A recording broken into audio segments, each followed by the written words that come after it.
Okay, so I've been sitting in this dock for like 6 hours. I was just told I'm good to go. They told me I was short 40 some odd cases. But yet, here's a pallet that they didn't tell me about.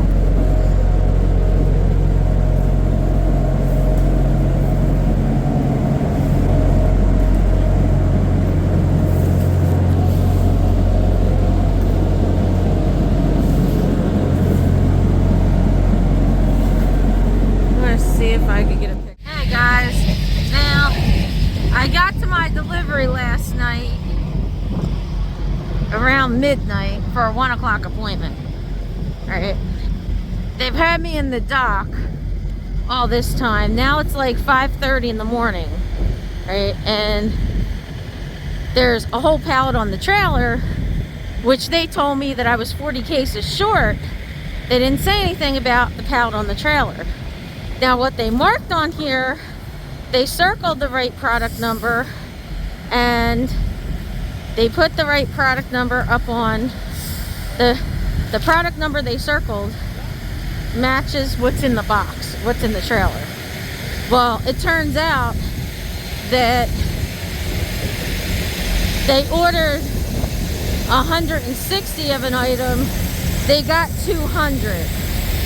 So I'm over 40 cases. However, they're short 40 cases of another item. So basically, they were given 40 cases of something that they didn't have, that they didn't want. And they didn't get the 40 cases they did want. Now I'm completely out of hours. It's starting to snow again. They're gonna have to tell me where to take this, which means I'm gonna have to take it to a food bank or something. But I'm not going anywhere. So I gotta go load this up, do the paperwork, call the claims department, and then go park and go to bed. Then Love's, that everybody loves, their restrooms were out of order due to a frozen pipe. It is so cold that my contact is frozen in my eyeball. Seriously.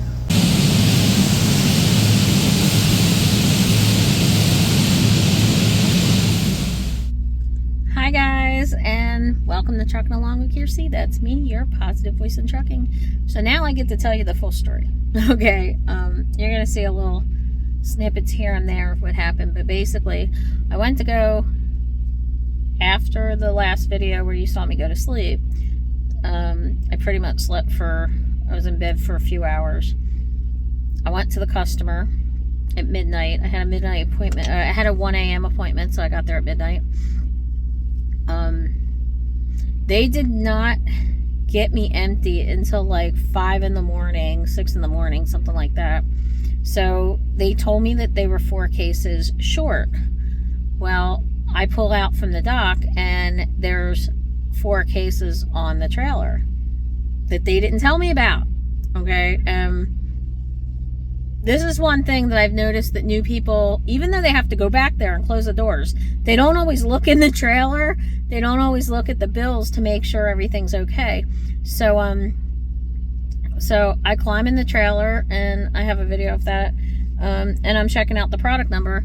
When I go back inside, I'm trying to tell them, you circled this product number on the bills. But that's what's on the trailer.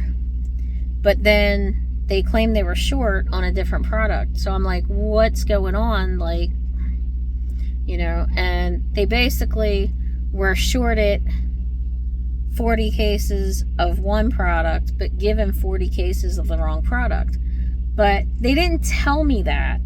So if I wouldn't even have known unless I actually, you know, went on the trailer and looked. If, you know, people do that all the time. People just drive away because everybody's in a rush and they don't bother to look.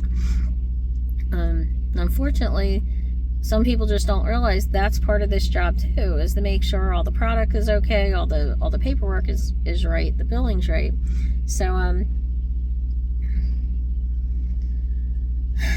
So I get out of there probably like 6 o'clock in the morning or something, and I have to contact our claims department. And at Prime, there's one person at night that does claims, safety, and logs for all, 8,500 trucks, 9,000 trucks, whatever we have now.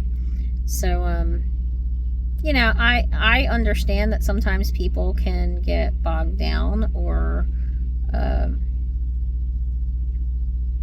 distracted. Let's put it that way. So she told me, look, we're going to have to figure out from the customer, where they want you to take this. Because when it comes to a food claim, and I don't know how it works for flatbed or anybody else, but when it comes to a product like this, they could tell me to go take it to like a food bank. They could tell me to just throw it out. I've had pallets of food that they told me to throw out, and instead I took it to a truck stop or a rest area and I just started giving it away. I've called churches, and the churches have come and taken it. But, I've even they've had me drive 600 to 800 miles back to the original shipper to take the product back. So, it was kind of like, well, we'll find out from them what they want us to do. I'm like, okay, I'm going to sleep. So I park. Stupid geotab violated me because I was in personal conveyance, and it only left me in personal conveyance for 10 minutes or 15 minutes, and then it put me in violation. So I was going to need a full 10-hour break again. And I slept for a few hours. Then I get up and I see dispatch is trying to give me a new load. And he's asking, like, is everything okay with the claim? Well, no, I don't know. Nobody told me. I was told they'd find out and they'd message me. I didn't get a message, and I was asleep anyway. So, so then I call up the claims department, and she's like, well, we did contact the customer, and, we're waiting for an answer. We'll let you know. Well, that's just freaking great. Okay, well, I'm going back to sleep. Well, then I get a message saying, hey, they said, your delivery appointment is now midnight tonight. But it didn't tell me where I was going. And and it said, get bills from your fleet manager. Okay. So my fleet manager emails me the bills at the Loves that you have to then, get an email address for Loves, and you have to ask the person to go, and I think it was like $2 or something. Not that I care, because I could get Prime to pay for that if I wanted to, or whatever. But, that wasn't the thing. The thing was that I told them I needed a PDF, and instead of giving me a PDF, they just sent the entire email chain, and it wouldn't open. So that was just more aggravation. And come to find out, they wanted me to take it back to the same place that I just came from last night. So now I'm parked 20 miles away, because that was the first truck stop. And at least I was at a truck stop. I was at a Love's.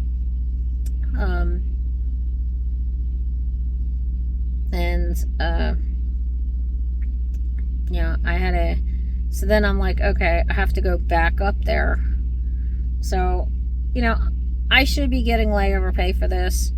But sometimes it's just like, this is one of those frustrating things where it's so cold out, my contacts were freezing in my eyes. It's so cold out that the lock on the trailer is frozen. You need to have the padlock, and the lock is frozen. The reefer trailer doors were frozen. Like, I couldn't get the trailer doors open off the back of the thing to get unloaded.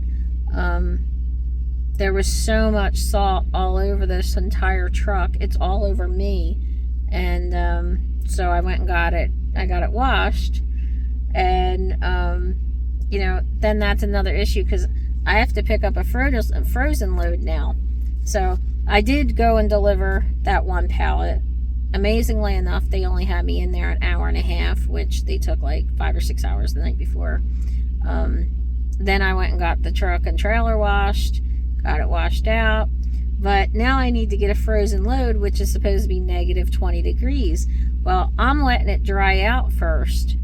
Because if I just set it to frozen, what's going to happen? There's going to be ice all over the floor, and the forklift driver is going to be sliding all over the place.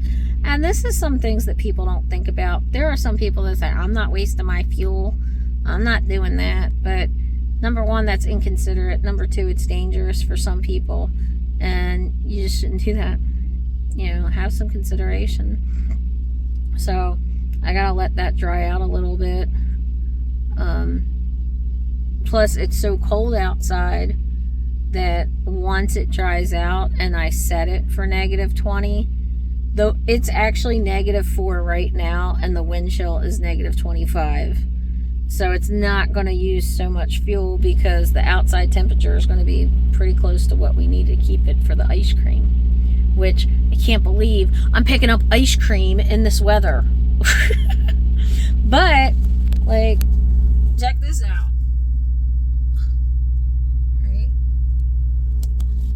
So this is the kind of cool customer that I like. There's no guard shack. There's plenty of overnight parking.